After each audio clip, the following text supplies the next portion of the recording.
Yes, my name is Madzao Rochandegwa. I'm the president of the University of Nairobi. And as you can see, the youth are very enraged. All these people came here and mobilized. They came out of their own volition.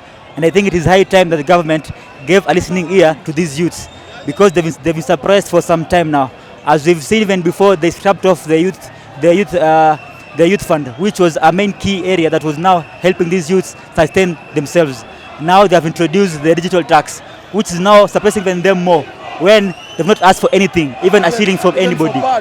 Yes, and up to now, our women, even our ladies, they have no sanitary towels and can't afford them. So the government should just listen to our youths, wasikilize, wapatie what they want, and then we see how best we can have this discussion as a panel. So as a people, we understand that as a country we need to raise our own taxes so that we can be able to sustain ourselves for our economic needs, so that we can alleviate from and we can avoid the debt borrowing.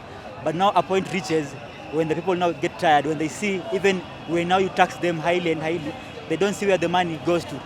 Because even amidst all these taxes, it would have made much sense if yes, we pay these taxes, but they will pay for our bills, if they will pay for our education, if they will pay for healthcare. But why should our parents pay 90% of the salary for taxes, and then bado are expected to pay for higher fees and also for our bills? So it is high time we had that conversation. Yes, we are ready for them to tax us, but let's see how accountable they will be. We'll be ready for that. So that's why we are all here today, for accountability. And yes, thank you, and barikiwe sana. I'm Engineer Rico Baba, and today the youths have come out to oppose the draconian policies, the punitive policies, despotic, tyrannical, and the iron-fisted policies that Mr. Ruto and the executive are trying to push through our throats. As young people, we've decided that we are not going to allow this kind of malpractices within the government. But yet Ruto has never taken any.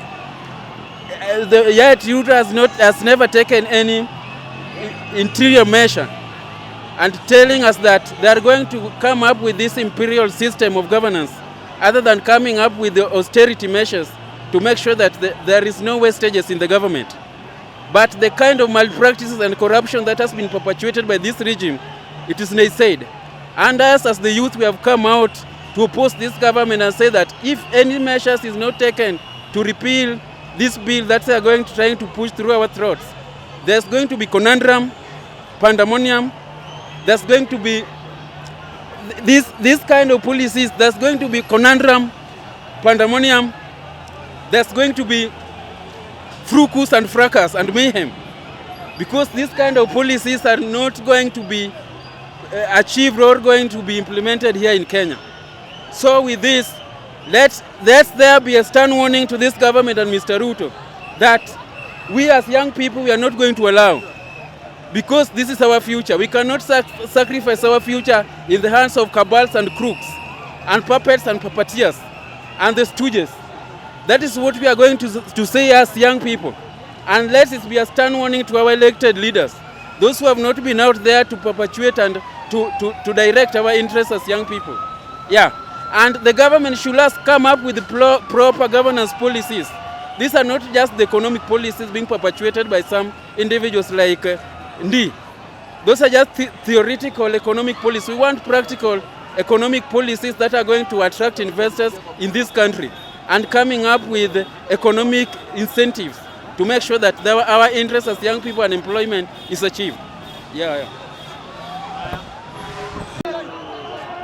Hello, my name is Brian Otieno. I'm a nurse by profession, and today I'm here to represent my generation to reject these punitive taxes and the finance bill that is currently on table in Parliament.